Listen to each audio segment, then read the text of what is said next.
ben, shalom, shalom. Que la paix du Seigneur soit avec tous. Nzambe Yabomoy, Nzambe na Abraham, Nzambe na Isaac, Nzambe na Israël, et pourquoi pas Nzambe ya Simo Kimbangu, Nzambe ya Africain, apambo la biso nyonso, oyo tofandi liboso ya télévision pour la kolanda moumbu na ye évangéliste Vicky Wamba. Na pamboli nzambe na biso nyonso oyo toza déjà prêt ya kozwa lipamboli ya butse pa na nkolo na nzela na ngai oyo nazali liboso na batele na bino. Me yambo na banda message na ngai nalingi ke epai yo zali zala prêt parce que molimo na nzambe a mettre na cœur que na bonde la pona ndeko moko ya mwasi, na bonde la pona ndeko moko ya mobali, na bonde la pona mwana moko ya mokie, na bonde la pona mokolo moko bo. Ça veut dire que yo epa yo zali soki oza ndeko ya mwasi oza na problème moko boye zala prêt parce que nzambe alingi kotouche yo.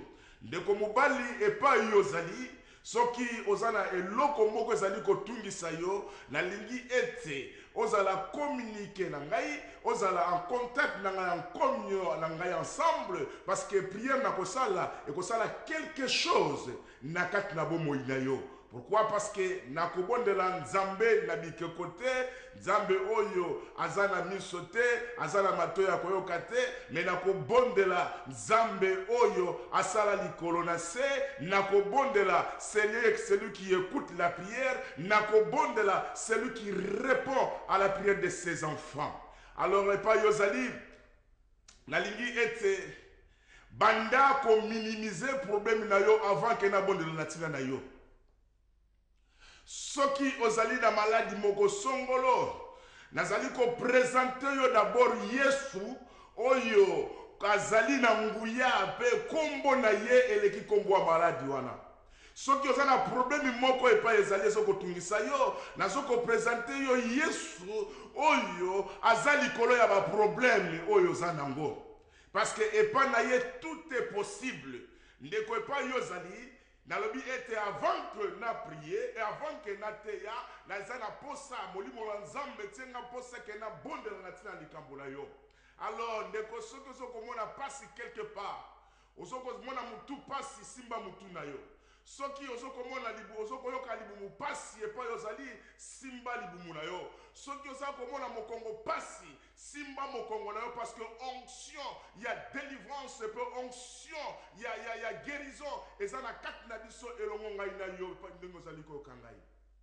Alors, zala concentré pour molimo na nzamba alingi kosala pour asalaka de loin asalaka pe de près asalaka de près asalaka de loin parce que zanga te me malobo na koloba yango nde ekokota na kati na bomoi na opela ndako na yo pour esala quelque chose na bomoi na yo. Hallelujah.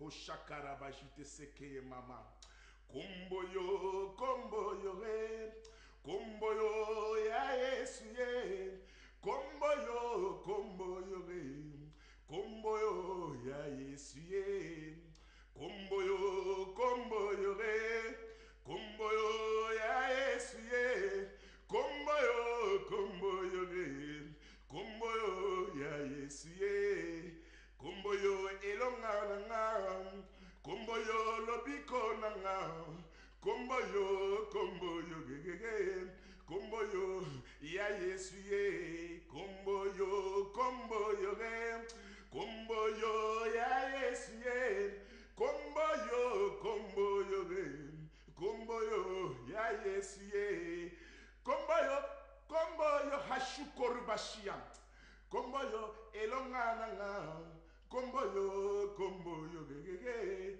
kombo yo esekwisa bakufi kombo yo re kombo yo ya Yesu ye kombo yo re kombo yo ya Yesu ye. Seigneur Jésus, kombo na yo papa elekiba kombo nyoso kombo na yo elekiba kombo ya ba problème nyonso yo ezali ko tourmenter bana na yo kombo na yo Seigneur Jésus ezali likolo ya maladie kombo na yo Seigneur Jésus ezali likolo ya pauvreté kombo kombo na yo Seigneur Jésus ezali likolo ya bandoki nyonso kombo na yo Jésus ezali likolo ya ba blocage ezali likolo ya ba freinage yawe na tomboli mongongo na ngai en qualité à ton serviteur pour la kolela na tina na bandeko nyonso papa bafandi liboso na tere pour la kotala ngai nzambe pour la koyoka ngai papa lipamboli oyo na yili bangola mokolo lelo na kombo na yo Yesu nazali kosenga na yo nzambe o intervenir na ba problème na bango nzambe ozali Seigneur oyo yo o délivraka ozali Seigneur oyo yo o guérisaka ozali Seigneur oyo yo o pambolaka ozali Seigneur oyo oyokaka mabondeli pendant que nazali kobondela ndeko nyonso yo nzambe azali kolandanga na tango oyo soki azali na maladi moko quelconque maladi moko oyo ezali kotourmenter santé na ye oui Bible lobi etre par toi maître sûr nous sommes guéris nzambe nasengi na kombo na Yesu maître sûr na yo nkolo etouche ndeko papa azali na maladie moto azali na mot de tête au nom puissant glorieux de Jésus Seigneur yolobi était olataki ekoti ya nzubela moto pona ba mot de tête na biso elongwa nazali kosenga nzambe moto nyonso tu azali ko vivre na souffrance ya mot de tête moto nyonso tu azali na maladie ya mutu na kombo na Yesu nasengi puissance ya maîtresse na nzambe ekota na moto wana papa pote azala guéri totalement Kolo ozali nzambe o guérisaka maladie nyonso et par là yo rien n'est possible tout est possible à celui qui croit papa bato bazali kolanda ngai bazala kondima et toza capable ya ko guérir ndeko papa azali na maladie na libumu ndeko azali ko vivre passe na libumu au nom puissant glorieux de Jésus papa na sengi était au guérir moto azali na maladie ya mokongo pasi au nom de Jésus Seigneur na sengi était au guérir maladi moko te nzambe ekokani na kombo na yo eleki kombo ya sida kombo na yo eleki kombo ya diabete kombo na yo eleki kombo ya cancer nazali kobondela au nom puissant de Jésus maladie nyonso ezali ya cancer elati makila ya bana na yo na kombo na Yesu nazali ko ordonner maladie wana lâcher prise ezwa bagage nango ekende bisika bikauka maladie nyonso tu incurable oyo efandi na makila ya bana na yo nazali kotinda puissance ya nguya ya maîtresse na yo nkolo epenetre na makila ya bandeko nyonso nzambe bazwali na maladie incurable bazala guéri par la foi au nom puissant glorieux de Jésus. Seigneur, dans le désert, tu n'envoyais rien que ta parole. Ils étaient dans des problèmes, ils étaient dans les tourments, ils étaient dans les inquiétudes, ils étaient malades. Tu n'as pas envoyé quelque chose si ce n'est que ta parole. Et ta parole les a guéris. À travers la prière que je fais, na kombo ya parole na onkolo, nazali ko senga, ete ekota na bandaku ya bato nyonso onkolo bazo na bokono, oye bako guérir. Maladie nyonso tu elongwa, maladie na tabiette, maladie na diabète, oh nyonso ezali ya tension, oh nyonso ezali ya mot de tête, oh nyonso ezali ya monde ya ténèbres, maladie nyonso tu, oh ewuti na mboka ya satana, nazali ko ordonner yango, etika bana na yo, au nom puissant glorieux de Jésus, ozali nzambe ya fécondité olobi ete na ndaku na yo ekosala na mwasi moko te akosopa semi mwasi moko te akozala ekomba kolo nazali kosenga nzambe ndeko azwami na estérité ya ozali nkolo ya fécondité ozali nzambe ya multiplication parce que ezali ordonnance na yo nkolo oyo ordonnaki biso tozala remplir mokili oyo to se multiplier na déprogrammer puissance nyonso ezali estérité na santé na bomoi na maser au nom puissant glorieux de Jésus oyo bazali babotaka te pendant que nazali kobondela nzambe sala miracle na kati na bomoi na bango nzambe baconcevoir Père éternel, bazali koluka orientation et panayo, ozali nzambe papa, oyo orientaka, oriente batu nzambe, fongola ba porte, onyoso ekangama nzambe, beta mbula ya molimo nzambe, ekitabana na yo, mapamboli na nzambe, ezala likolo na bango nzambe. Yolobi était. Partout où vous foulerez les pommes de vos pieds, je vous donne en possession.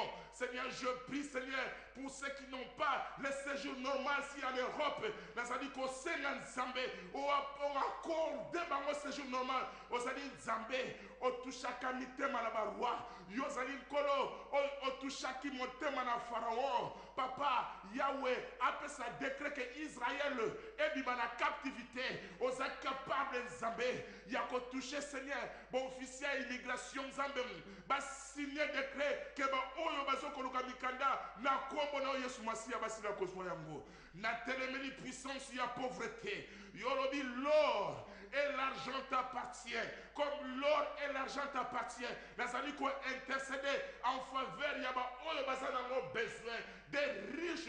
Quand tu t'es fait pauvre, tu es venu ici sur la terre pour nous enrichir. Na sengi Nzambe na bo moi oyo ba ko enrichir ba oyo bazana ngo posa. Na kombo na Yesu Masia mokonzi mwana Nzambe. Tika ete nkolo o pambola moko na moko, santé ya moko na moko, o consoler moko na moko papa. Oya zwa mine bosono ngai na biko na teve Nzambe. Oya zoko luka solution pa na Nzambe. Papa oyo ba kosila ko résoudre le problème na ye. Azala satisfait na prière oyo. Na yebete nkolo moyo ki libondele ezali seyo, papa pe aussi biko kanga pe okokisi na bandeko na bondeli pe na bandeko basili kondima. Na kombolo Yesu na bondeli bonolobi. Amen. Ndeko Nzambe apambola yo zala kondima. Nzambe ayebi kolela na yo. Nzambe ayebi problème na yo. Azala kana posa babondela ye pote asala quelque chose. Kondima na ngai na oya yo. Yango nde ekosala miracle na kati na bomoi na yo.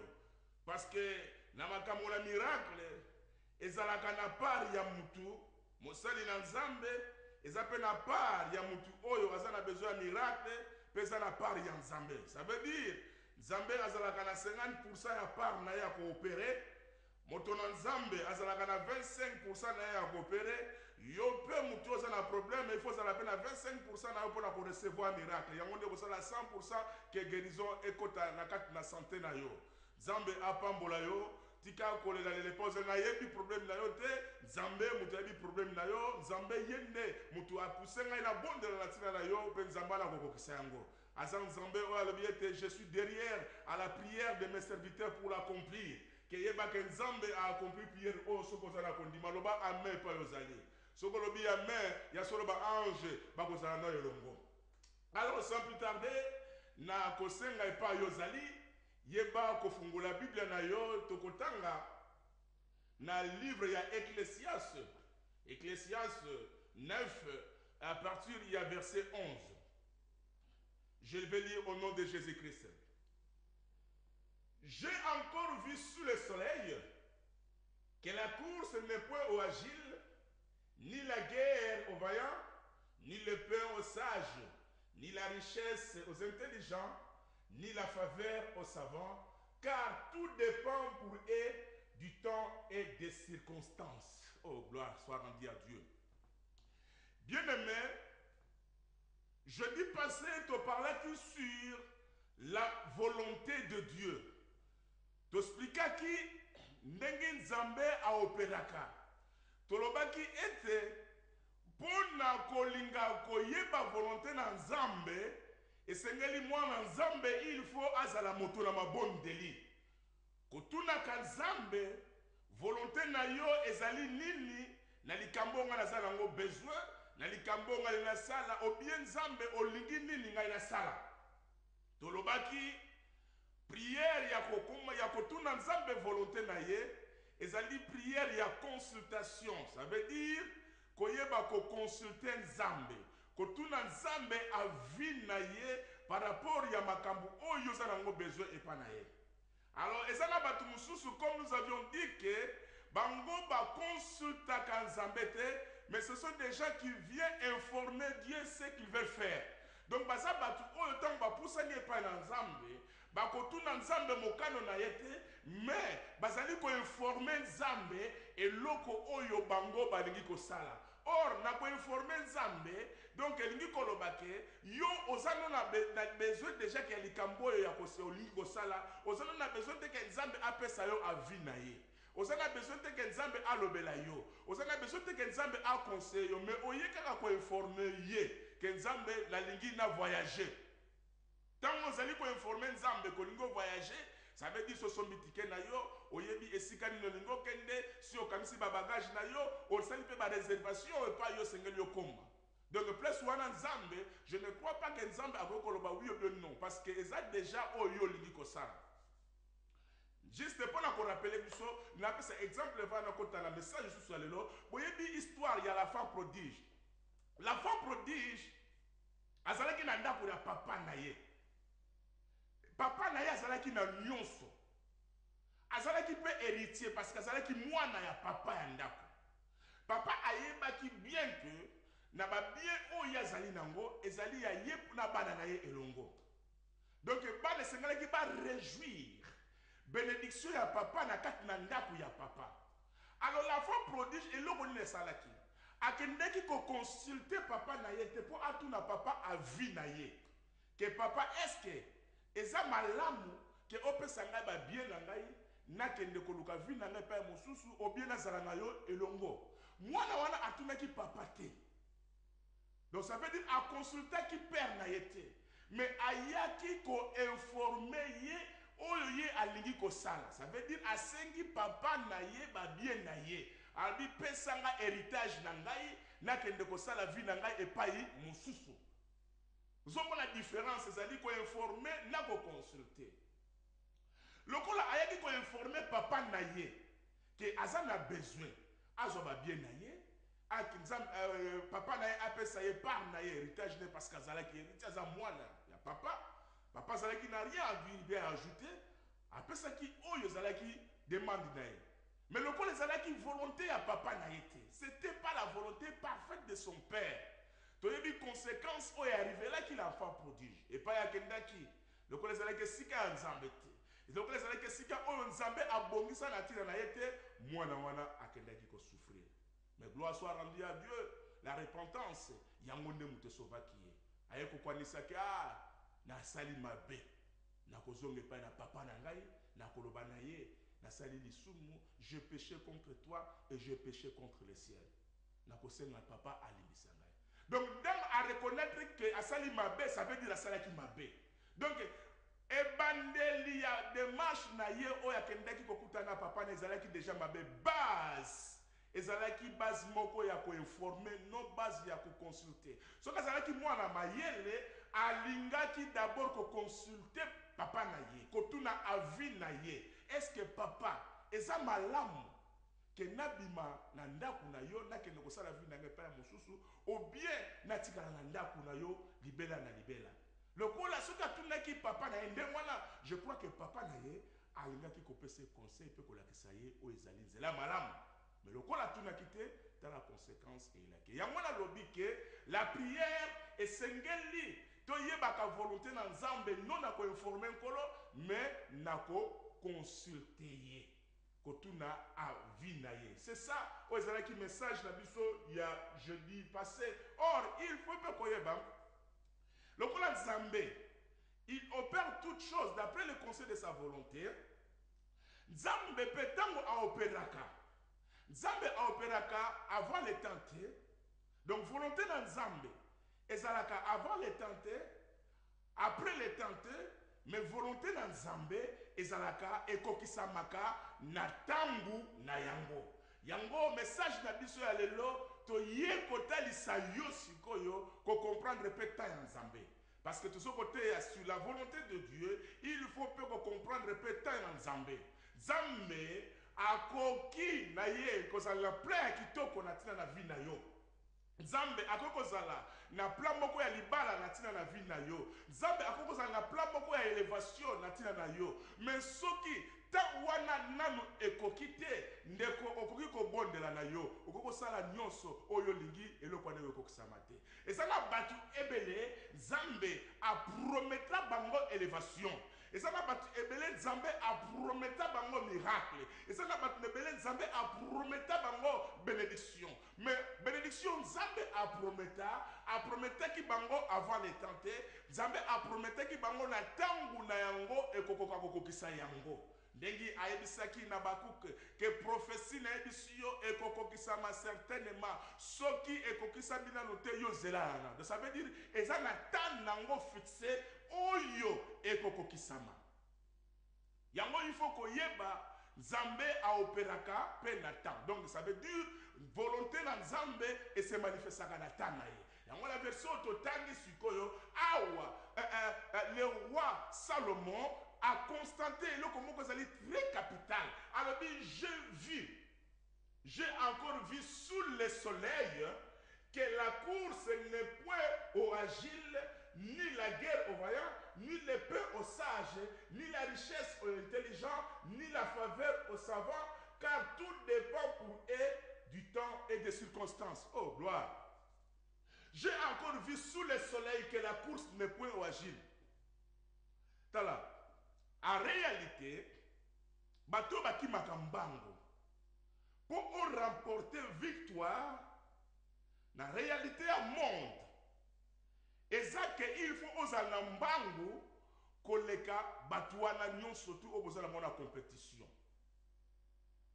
Parce que ce besoin d'ambango koleka bato besoin na bango na compétition te yeba ke ogobima l'échec. Ceux qui osent n'ambangu koleka bango nyonso tu yo okobima les premiers. Mais avasiko Bible et contredire réalité ya mokili. Parce que Salomon aza muto Nzambe atondisaki na sagesse. Donc azokoloba makambo oyo, azokoloba makambo non par sa propre connaissance mais par la révélation de Dieu. Alors je vis sous le soleil que la course n'est pas au agile. Donc agile l'inkol babato baza na facilité à kokima mbangu mingi. Mais alobi pona ko remporter victoire na batu oyo bakima kambangu eza nango kaka teke ozala mutu oyo okima kambangu makasi pe ko remporter victoire. Na ko expliquer yango ndengi Salomon alobi to parler na point oyo. Elingi koloba nini? Parce qu'alobi que pour yo remporter victoire na équipe meli na yo et ko dépendre force na yo te mais ezali ko dépendre na temps pe na circonstance ya Nzambe. Ça veut dire ce qui oza mutu ozoko kima mbango oza la mbango moko ya mingi oza dynamique oza puissant, oza muto oza fort, mais ce qui t'a Nzambe et permettre te, ou bien ce qui t'a wanezali ta na yo te, malgré koki mambangu na yo, jamais oko remporter victoire. Oko kuta na circonstance moko boye et empêcher yo oki mape o remporter la victoire. Oko kuta na libanga moko boye, obeti libaku po okwei, malgré bombangu na yo. Nyonso ezali ko dépendre na temps. Alléluia. Il faut comprendre temps ya Nzambe. Temps ya Nzambe yango nde ezali victoire na biso. Na okoki kozala mwasi ya kitoko. Okoki kozala motoyo tango soko tambola. Mafuta ezoko tanga.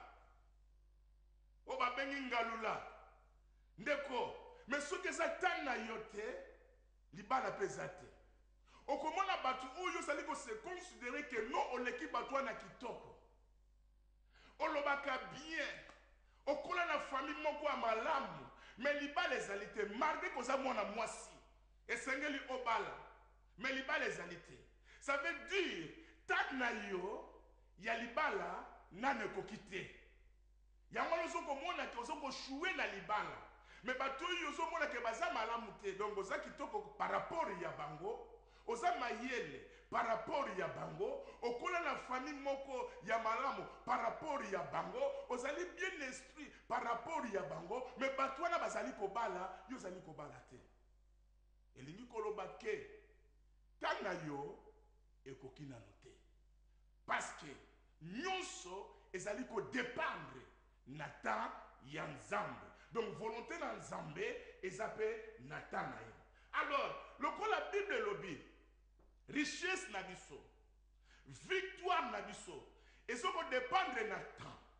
Mwana na nzambe pe sengeli il faut ayeba temps ya nzambe na bomoi na ye. Parce que avant le temps, ce n'est pas le temps de Dieu. Après le temps, ce n'est pas le temps de Dieu. Mais le temps de Dieu est dans son temps. Donc, le temps ya nzambe, ça n'a temps nango. Oh, ya bongi ça n'a tina la vie na yo. Pour te oser quelque chose, oh, ya bongi ça n'a tina la bomo ina yo. Sans qu'on comprenne le temps ya nzambe ndeko. Okoki peut qu'on rate, okoki dans la vie à distraction.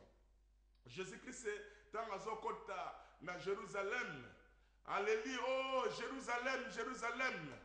Soki, bo comprendaki, tant ya visitation, alléluia. Mais les bolingaki kozala distraité, bolingaki kozala batu oyo, baso kosale la nzambe na bo solo pe la molimo. Mais malheur à vous, parce que bo comprendre tant ya visitation te, tala ba problème oyo ko ila bino. Moto nyonso tu oyo nzambe atinda na mokili oyo aza na temps moko oyo nzambe abongisa na tina na vie na ye pote apambwama. Mais ta yango sengeli ete koyeba yango. Alors comment notre victoire ndenge nini tokoki ko comprendre victoire na biso na ta ya nzambe. Oyebi eza na peuple moko bo babengi bango bana ya Isakar. Ce qui totangi na 1 Chronique 12 verset 32. À cause du temps, donc 1 Chronique 12 verset 32. Bible lobi, Isaka, donc tribu wana nzambe, apesaki bango sagesse, connaissance, ya ko discerner temps, ya nzambe, et loko nini bango bago ko sala la temps wana. Donc nzambe apesaki bango mayele, bayeba ko discerner. Likambo nini esengeli kosala na temps oyo. Parce que pour nzambe asalaka makambo nyonso na temps. Ba comprendre ki victoire na bango ezali ko dépendre na makasi na bango te, mais ko dépendre na temps ya nzambe. Alors babaki ete il faut tous s'engager na ko luka koyebaka temps ya nzambe. Pour nous, ça ko dépendre na temps. Ndenge moko pe pa yozali, esengeli il faut za na mayele oyo tribu ya Isakar bazalaki nango ya koyeba ko comprendre temps ya nzambe. Parce que na temps ya nzambe nde pa yo kozala guéri. Na temps ya nzambe nde eza pa yo kozala élevé. Na temps ya nzambe nde eza temps oyo yo okosila ko bala. Na temps ya nzambe eza de temps oyo nkolo akoyeba ko fungola bekuke ya likolo pona yo. Na temps ya nzambe eza temps oyo yo nde obotaka te eza nde temps oyo nzambe akosila kopesa yo mwana. Na temps ya nzambe eza temps oyo nzambe akokita comme l'Éternel Jéhovah Sabaoth, le Dieu des armées, celui qui combat pour son peuple, akobundela yo pe akolongisa yo na temps na ye. Alors temps wana il faut oyeba yango. Alors pona koyeba temps wana, ou bien pona kokota na temps wana eloko nini esengeli kosala. Parce que problème nezali yango wana. Lokola nyonso volonté na nzambe ezoko se manifester na temps na yango, il faut koyeba temps ya nzambe pe eloko nini okoki sala po okota na temps wana. Tozi ba Bible na biso totanga na livre ya Jean 2 verset 5. Et ça na histoire tous nous connaissons na au noces de Cana. Bible lobi ke na noces ya Cana Jésus-Christ azalaki invité na ba disciple pe Marie azalaki wana. Et loko nini arrivaki. Bible lobi ke ve esilaki. Tant ve esili Marie accueilli et pas na Jésus-Christ ko senga na yalobi ke non Seigneur. Ils n'ont plus de vin. Et Jésus-Christ a dit, qu'y a-t-il entre moi et toi femme? Mon temps n'est pas encore venu. Donc, eloko ni les alingai na yo mwasi. Tangu nanga nanu ekokite. Parce que nga la sala kamaka munyosu na temps. Oso comprendre. Donc, tangu nanga ina ekokite, pote nga la sala likambo. Pote na sala miracle. Pour te répondre à besoin na yo, il faut temps nanga ekoka. Alors temps ekoka ki ndenge nini? Parce que Bible so telle sabiso kaka ke nenga lo ba ke no temps nanga ne ekokite mais asala ki vient. Tala Marie accueilli disciple na ye serviteur. Ayebisi bango, faites ce qu'il vous dira de faire. Donc bosala oyo alobeli bino bosala. Ça veut dire pona kokokisa ta ya nzambe na vie na yo. Pote okota na ta ya nzambe. Lokola operaka makambo nyonso na ta na ye. Donc ya lobi sikoyo Marie ayebisi. Allô pasteur, allô. Allô pasteur. Oui, nazoyoka yo papa bengi wapi? Allô? Oui, nazoyoka yo san direct na pasteur bengi wapi kombono nani? Pasteur zalinga imetre sora. Salut papa, ndenge nini yokuna? Zalinga imetre sora, sori na bengi pasteur, na bengi tango mususu, na ebite sora ozoyoka bien. Nazoyoka très bien papa san direct na ngai. Na bengi pwana juste nasenga yo soki okokosala prière ya makambo moko ezoleka na Londres awa ti sikoyo eza même nani maire ya Londres azolobela ngo bato nyonso tu everywhere bazolobela ngo mpona makambo ya bana biso ya mibali ya basi tusa ndenge ezosala ya bastabbing ya kotia na bambeli banini bazoboma na problème ya badank yango wana na ngai naloba soki nakoki kosenga yo kosala mwa prière moko soki ekoki kosala mwa bien mpona makambo wana ndenge ezoleka mpona ngai neti personnellement nazolala te mpona makambo wana nayoka yango bien te mpona oyoka mwana kufi oyoka place boye mwana kufi donc sikoyo eza nini yango sikoyo kigangu wana yango wana nasengaki so kosala prière moko oyo osala biso mwa bien. Ok, ça va. Merci. Pas yo zali zana kondima, tozala no ensemble na foi. Ke nzambe oyo ayokaka libondeli ayoka libondeli nanga oyo tiko senga pona bana na biso nyonso to bondeli. Seigneur nkolo yo olobi ete les enfants sont des bénédictions qui viennent de toi. Yonde Père éternel opambola kabiso na bana. Opambola kabiso te nkolo po ete papa tomona pasi. Bana bazali mapamboli lipamboli eyaka na kolela te lipamboli eyaka na ba problème te metala bana oyo sili kopesa biso na mboka oyo bazali koyela biso ba problème mais nkolo na ngai nayebi ete ce n'est pas ta volonté, ce n'est pas le plan de Dieu mais c'est le plan de l'ennemi. Or la Bible de Dieu nous dit il y a cela 2000 ans passé Jésus tu avais vaincu l'ennemi, tu lui avais mis Seigneur papa au côté, tu lui avais détaché sarabashi Seigneur nkolo oyebaki déjà ko déprogrammer. C'est pour cela nazali ko bondela o shakarimashi le Dieu d'Israël, le Dieu de Kimbangu, Zambela solo, papa o touché bana na biso, o longola molimo nyonso tu o ezali ya mbeli, molimo nyonso tu o ezali ya minduki, molimo nyonso ezali ya banditisme pa ina bana o sili ko pesa biso na mboka o ya poto, na kombo na Yesu Masiya Nzambe, papa monisa bon Nzambe na yo, papa ndenge nini bakoyeba yo kozali Nzambe oyo salaka, ndenge nini bakoyeba yo kozali Nzambe ya ba Kristo, ndenge nini tokoyeba yo kozali Nzambe oyo yanolaka papa yanola libondeli na nga na tango oyo sala changement na bomo ina bana na biso papa bana na ba changer bazala obéissant pe batanga ba classe na bango na kombo na Yesu Masiya mokonzi mwana Nzambe mwinda na yo epela kati na bango changer bango mentalité bakoma na mentalité éternelle na kombo na Yesu na bondeli bonolobi amen. OK.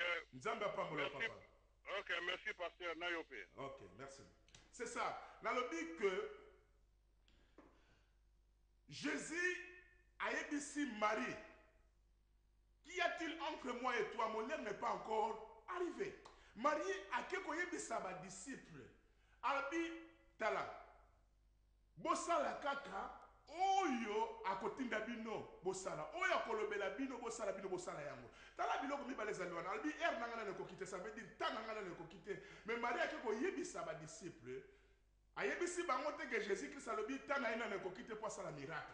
Mais ayebisi bango que bosala kaka eloko oyo akotinda bino bosala. Allô? Allô? Oui, allô, bonsoir. Bonsoir maman.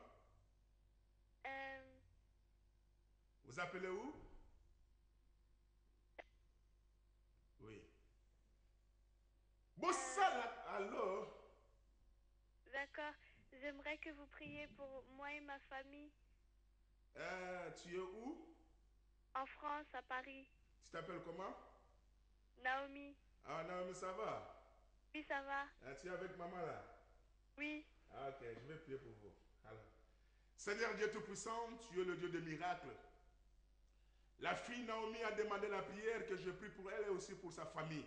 C'est toi qui écoutes la prière, mon Dieu. C'est toi qui connais leurs besoins. En qualité de ton serviteur, je demande ton intervention, Seigneur, dans sa maison. Toute puissance qui n'est pas de toi, tout ce qui est des blocages, Seigneur, ce qui vient de l'ennemi, soit nul et sans effet. Papa, rend Naomi invisible. Rend aussi sa maman invisible aux yeux de l'ennemi. Dans le nom puissant, glorieux de Jésus que je suis prié. Amen. Amen. Naomi, sois béni. Merci, pasteur. Okay. Jésus, Marie a yebisi que bosala kaka oyo akotinda bino bosala. Ça veut dire, pona kokota na ta ya nzambe, tala ndanga pa yo zali. Pote lipamboli na yo zali ko dépendre na ta ya nzambe. Allô? Allô? Allô, papa? Oui, maman, obengi wapi kombolo nani? Nazali awa na Londres, papa. Olingi nzamba salo nini, mama? Nalingi napesa papa passer Vicky félicitations. Po oyo azoteya penza ezali ya mutu ya mingi. Papa Vicky oyebinga bien mais yo kaka mungongo. Nzambe apa abakisa isusu nguya wana. Napesi yo kaka félicitations papa, nzambe apambola yo lisusu. Kokenda mbango ezali kokoma te papa. Nzambe apambola yo lisusu abakisa yo lisusu ya mingi. Nazana kondima na libondeli ya ba mama, nzamba yo kaka ba mama. Mama, je crois que maman Ibeka, nzamba pa. Ok, nzamba pambola. Apambola pe yo papa abakisa yo lisusu ya mingi. Ok, merci. Kola pambola. Bon, nalobi ke Marie ayebisi bosala oyo akotina bosa. Ça veut dire quoi? Pour que okota na ta ya nzambe. Pour que Jésus-Christ a manifesté tan na ye na bomoi na yo, eza na eloko moko oyo azali kosenga yo osala. Parce que tant ayebisaki ba disciple. Allô? Allô, bonsoir. Bonsoir papa. Nazo benga parti à Dublin. Oui. Kombo na ngai Jovens. Papa Jovens? Papa Jovens, ouais. Ouais. Namoni yo papa Vicky Wamba fait un plaisir, na benga yo pe, ça fait longtemps. On s'en a fait prier pour nanda kunanga libota mobimba. OK. Et puis Ozali, je crois que vous avez l'église au Kélé. Oui, il y a l'église. OK, nous avons le coup. Parce que tant que tu commis dans nos temps, il faut que bon de là. Naïbi, papa Vicky, naïbi. Seigneur Dieu Tout-Puissant, na bondeli na tina na mwana na yo pe libotane mobimba. Ye asengi prière pour tazana kondima ke kolo za capable ya kosala quelque chose na famille na ye. Papa sala quelque chose, oye bako répondre, o battre la famille, o nyon surtout ezali ya yo tezala nil et sans effet na kombo na Yesu Masiya tika ete bénédiction, oyo bongisa oyo lakela Abraham pe na ba descendant na ya molimo elanda ye na kombo na Yesu na bondeli boye. Amen. Amen. Nzamba pambolo papa Jovens. Merci. Tango Jésus a yebisi ba disciple ba sala. Donc batondisa mai na si vase wana. Tango batondisa ki mai, Bible lobi que mai wana ebongwa mi vin. Donc miracle esalame. Ça veut dire ta miracle ebandaki wana. Ta miracle ebandaki tango kaka ba disciple ba obéissaki. Basalaki eloko yo nzambe azalaki bango basala. Donc ça veut dire pour yokota na ta na nzambe. Pour Bible lobi que donc la course, la victoire et ça na moté pour na makasi na yo, mais ça ko dépendre na ta ya nzambe. Mais pour ta nzambe wana ekoka na bomoi na yo yo sala kaka oyo nzambe. Allô? Allô? Allô? Avez-vous voté?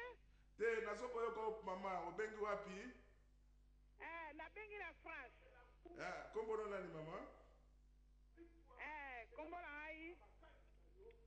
Kombo na ngai Mama Lundoloki Chantal, Marie Chantal. Mama Lundoloki, nzamba pambola yo, olingi nzamba sala nini? Asala lo nini? Nzambe asalela yo ya minene na bomoi na yo epuis asala mpe ya minene kati na libota na biso nalingi obondela makasi mpo na ntina libota epuis mpo na ntina ya yo na libota na yo. Ok, ça va. Okoki kodimine landanga na telefone mpo na soko ka beko kolandanga na TV to bien internet te landanga na telefone.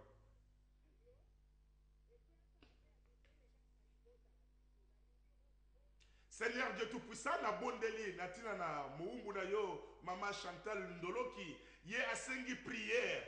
Bible elobi ete crois au Seigneur Jésus-Christ, tu seras sauvé, toi et toute ta famille. Seigneur, nanzela ya kondima oyo, yeba ko bikisa libota ya Maman Chantal Nzambe. Papa pambola bana na ye, pambola bandeko na ye, baleki na ye, ba pambwama, banoko na ye, ba pambwama, ba projet na ye, ba epambwama. Nzambe nguya moko te ya monde ya ténèbres, eza na puissance na kati na bana pe libota mobimba na déprogrammer ba parole union surtout ezala ki prophétiser na munguna satana na déprogrammer yango na kombo na Yesu Masia na poser maloba na yonkolo pe lipamboli pe protection na yonkolo na kati na libota ya Maman Chantal na kombo na Yesu Masia mokonzi mwana Nzambe bobatela biso na bonde na lobi amen.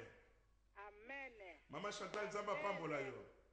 Apambola pe yo lokola noko. Merci.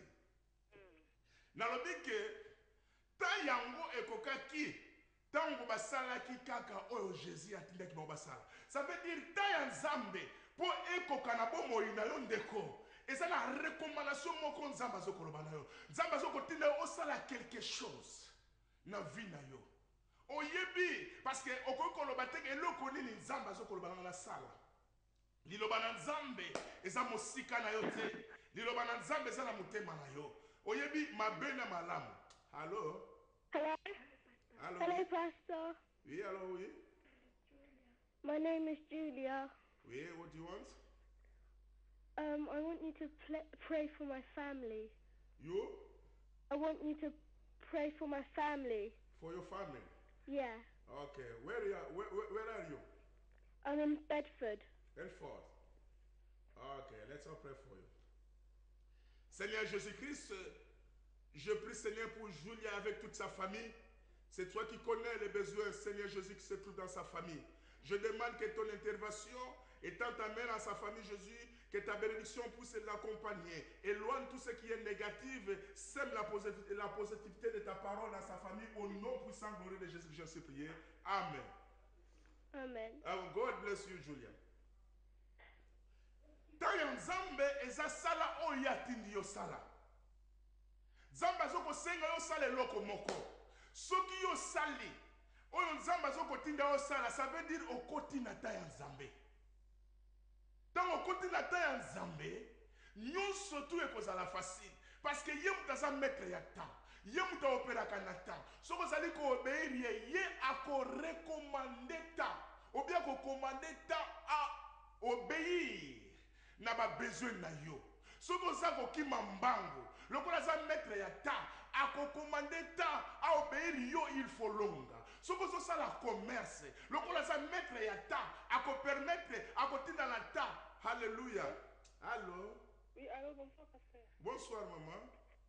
Parce que eza besoin pe mpo na ngai esali ngai deux fois boye naloti ntoto moko boye ke bazoyibangaka mbongo bazoyibanga mbongo te fois mbongo ebele vraimen nazoyeba te yango nazalaki na mitunisi manga makasi nangi vraimen opoye mpo nanga mbongo wana soki ezali mbongo ya solo nzambe azongisa yango soki ezalaki nini nayoki yo opiyaka napuya paster opesaka dimi nao pardon opesaka dimi eglise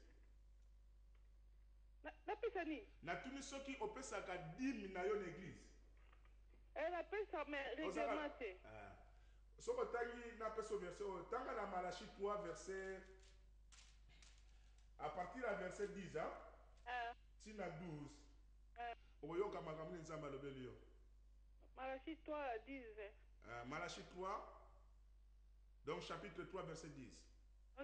Ok, tanga yango oyoka sala makambo oyo komami wana omona ke muyibi wana oyo aye koyiba mbongo na yo akoka sute Nzambe akopambola akotelemela mais tiana bonde latina na Dieu tout puissant papa na bonde latina na mwana na yo oyo asengi losambo nasengi ete père éternel oyeba Seigneur ko manifester na bomoi na ye moyibi nyonso tu oyo ayaki koyiba Seigneur bozwi na ye nkolo papa azala menancer mais sunga ma sœur azala fidèle na koyeba kopesa oyo nzambe yo sengi ete apesa parce que yo olobi ete po moto akota na tana yo esengeli asala oyo zali kosenga ya sala papa na pamboli yo pote ma sœur akosala yango amen Amen. nzambe pambola Apambo. c'est ça nyonso tu oyo eza makambo na te ya nzambe meme na makambo ya mbongo balobi ke richesse eza nango kaka te mpo na baintelligent mais richesse eza kodépendre na ta ya nzambe donc ça veut dire soki yo olingi okoma mpe riche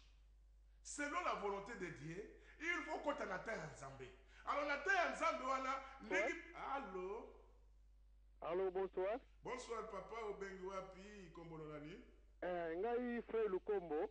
papa Nazobenga passer nazobenga Dakinam. Nazo na Dakinam toza na problème moko boye. Ya problème a mwana. Mwasi na ngai azwaki problème ana malia belobi. Mwana bakanga ye na batu ya Child Protection. Alors toza na posa ya prière passer obonde la pona problème a mwana. Po tolingi mwana azonga na maboko ya mama kwa. ok ça va tout bon là Seigneur Dieu tout-puissant na bondeli na tina na papa Lukombo na prière oyo asili kosenga tosalela ye mokonzi biso tozali incapable ya kotouche mitema ya batu oyo bakangi mwana wana me nkolo yo moto oza na possibilité mpe nkolo oza na nguya ya kotouche mitema ya batu oyo basimbi mwana wana papa mpona kotika mwana wana nzambe intervenir yo oza nzambe oyo odelivraka bacaptif bimisa mwana wana na maboko ya bato oyo bakangi père zongisa mwana na maboko ya bapara na ye na ndimi parce que tout est possible à celui qui croit naza na kondima nkolo na nzela ya losambo oyo mpe na bosengi ya bandeko papa yo kokokisa baposa na biso na kombo na yesu nzambe tobondeli botolobi amen Amen, pastor. papa nzambe apambola o papa Lukombo Okay, zala kondima nzambe oyo asalaka na ntango akosala makambo na ntango na ye yebaka ntango mpe yango lokolo oza na kondima salakaka oyo nzambe azosenga yo sala okomona miracle na nzambe Amen, pastor. Merci beaucoup. merci Ouais. tout dépend du temps de Dieu ndeko élévation eza na temps ya nzambe yo moto ozokoluka quelque chose yo moto ozokoluka guérison allo Allô? oui allo oui bonsoir maman Allô, bonsoir, évangéliste Afiki. oui bonsoir oui oui Silva nazobenga parti da Hollande. oui Nalinga kaka obondela mpona semeki kimia ezali te na libala na ye nzambe vraiment apesa kimia na libala na ye kombo nani fato fato aza wapi oui nangola na Luanda. ok tobondela Seigneur Dieu tout-puissant na bondeli Seigneur na tina na ndeko oyo asili kosenga libondeli na tina na famille na ye na basemeki na ye pa kimia ezali te oza nzambe nzambe opesaka kimia oza nzambe oyo lobi ete moto moko te akabula oyo osangisi lokola eza maloba na yo lebi ete incompréhension eyaka na badivision incompréhension eyaka na badivorce lokola ezali volonté na yo te mpe ezali na ta na yo te na kombo na yesu na déprogramme yango na seme mpe na seme amour na seme présence na yo na kati na couple ya famille wana na kombo na yesu na bondeli bona lobi amen Amen. nzambe apambola Amen. Merci beaucoup, Père. ta ya nzambe se sa ndeko sala kaka oyo nzambe azali kosenga yo sala oyokaka maloba na nzambe oyokaka mateya ozwa baprofesi oteyaka me ozokobosana eloko nini ekozosalaka yo okota na ta na nzambe ta na nzambe eza liboso na yo comprendre yango eza ta onkolo alingi kovisite yo alobi ete na 2 Chroniques 6 verset 2 alobi na temps favorable na koyoka yo tala temps favorable ezali sala kaka oyo ozali kosala oyo mashito sokoro bashindeko tala ndeko pa yo ozali banda komona da sokoti na ta nzambe allo oui Allô, bonsoir, pasteur. bonsoir maman Nabengi na Hollande, nabengi pour bondela pour na grande sœur na ngaza na Kishasa na hôpital na mama emo. Fallait ba kata libele mais docteur ebakata esu libele te me bakosala tu mpo azwa traitement babi 40% ya 60% ya nord yango nasengi obondela na grande sœur na ngai nzambe asali na badocteur mpe bazala ensemble te odeklare parole ya sakaya mashito foro baba nzambe kitoko nzambe oyo oitilizaki Simon Kimbangu na mboka na Congo puissance ya guérison ezalaki kati na ye nkolo papa naza na kondima te ke nkolo puissance wana yakendaki nango na lelita puissance wana etikalaki papa po topesaki mpo na babato na Congo yawe nazali kosenga puissance ya guérison ya miracle nkolo papa etouche ndeko oyo azali na maladi na hôpital papa naza na kondima nkolo oza capable ya kotouche ndeko wana mpe kolongola maladi na bomoi na ye bamédecins sont là pour soigner mais la guérison ne vient qu'à toi et à toi seul Jésus. Je proclame ta guérison le miracle divin dans la vie de ma sœur au nom puissant glorieux de Jésus parce que c'est toi qui es le maître de la vie la mort et ça n'a ngouyaté parce que par ta résurrection tu avais rendu impuissant la force de la mort n'a proclamé vie et pas une maladie ezali na ndeko mwasi oyo azali na kati na hôpital na kombo na yesu masiya na bonde na lobi amen amen mama nzambe apambola yo amen nzala kondima nzambe wana kotushe ndeko nzambe wana kosala miracle na kati na bomoi ya ndeko na yo amen c'est ok ça va nzambe aza nzambe ndeko Jesus totikali na minute na suka bapesinga sine awa natikali na une minute déjà nzambe apambola biso tokomi na ta ya suka ndeko na kosenga kaka soki nzambe atushe yo omoni kopase na tele awa eza likambo ya ofele te donc eza likambo kembongo ezobima sokoza moto oyo motema etusha me nimero konti yango wana lisata mwa 20 30 100 nzambe akoyeba kopambola yo po te ozosunga mosala oyo nzambe atie kati na biso nzambe toza na ntango mani te oyo mani ekitaka etele non nzambe atushaka kaka bato nzambe apambola yo epai ozali nzambe asunga yo bon bien tokomi na suka napesi adresse ya église tosanganaka na Beckton Community Center adresse yango wana 14 Eastern Norway tobandaka service na biso donc na 14h30 tu na 17h30 soki oza na esika ya kobondela te oza malamu mingi oya tobondela elongo nzambe na biso akoyeba kopambola biso alors tokutani lisusu na jeudi prochain na même chaîne na même heure mpe moto moko kaka oyo azali oyo liboso na bino ye mpe moto akozala susu jeudi wana nkolo apambola bino alors bye bye from now. God bless you.